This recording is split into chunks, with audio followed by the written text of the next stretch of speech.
Ya, selanjutnya pemirsa Center for Sharia Economic Development atau CSE di Indef menyoroti peran strategis Danantara dalam mengelola aset negara yang diproyeksikan mencapai 8.939 triliun rupiah atau sekitar 600 miliar dolar Amerika. Center for Sharia Economic Development atau CSE di Indef menyoroti peran strategi Danantara dalam mengelola aset negara yang diproyeksikan mencapai 8.939 triliun rupiah atau sekitar 604 miliar dolar Amerika Serikat. Wakil Kepala CSE di Indef Handi Riza menegaskan dengan pengelolaan 900 miliar dolar Amerika Serikat dalam bentuk aset under manajemen Danantara akan mendukung 15 hingga 20 proyek strategis guna mempercepat pertumbuhan ekonomi nasional. Di mana dengan nilai aset tersebut Danantara berpotensi menjadi salah satu sovereign wealth fund terbesar ke-7 di dunia yang bisa memperkuat posisi Indonesia dalam investasi global. Selain itu, Danantara dapat dimanfaatkan untuk menerbitkan instrumen investasi syariah, sehingga dapat menarik investor muslim internasional, khususnya yang berasal dari kawasan Timur Tengah.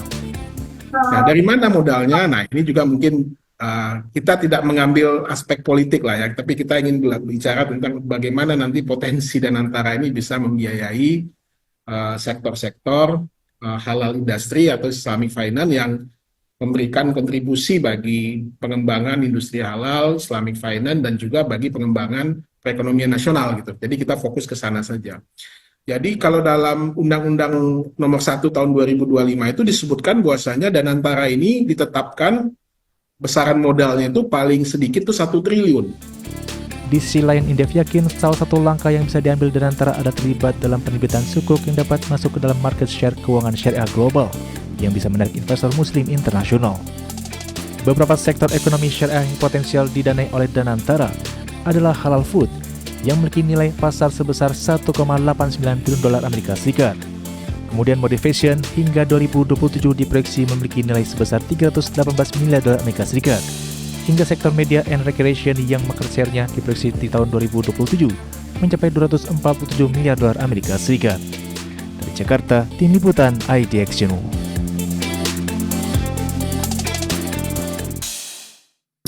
Ya pemirsa, hari ini ya Fajar ya baru saja diumumkan Dewan Pengurus Danantara, dan ini ada nama-nama banyak sekali ya, nama-nama dunia yang top juga ya kita dikenal, seperti ada Jeffrey Sachs dan juga ada Ray Dalio dan juga ada sebagai mantan Presiden Indonesia ada Bapak SBY dan juga Joko Widodo.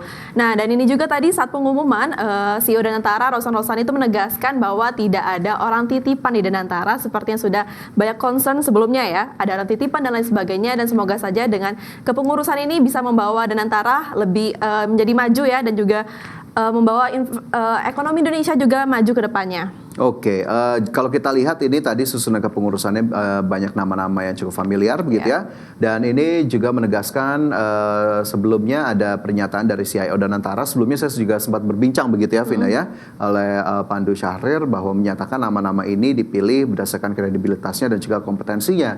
Dan untuk membuktikan kinerja Danantara ya menurutnya hanya waktu saja yang nanti bisa membuktikan. Tapi memang yang harus kita perhatikan bersama adalah publik tetap harus mengawal bagaimanapun dari pimpinan Danantara menyatakan bahwa ini menjadi sesuatu yang diyakini akan berdampak positif, tapi memang pengawalan publik harus dilakukan agar kemudian sesuai dengan target dan juga rencana yang telah ditetapkan, karena memang untuk mengejar return yang cukup tinggi begitu ya dari Danantara ya berbagai upaya harus dilakukan, terutama strategi-strategi investasinya juga harus jitu untuk kemudian bisa mencapai return di tingkat optimal.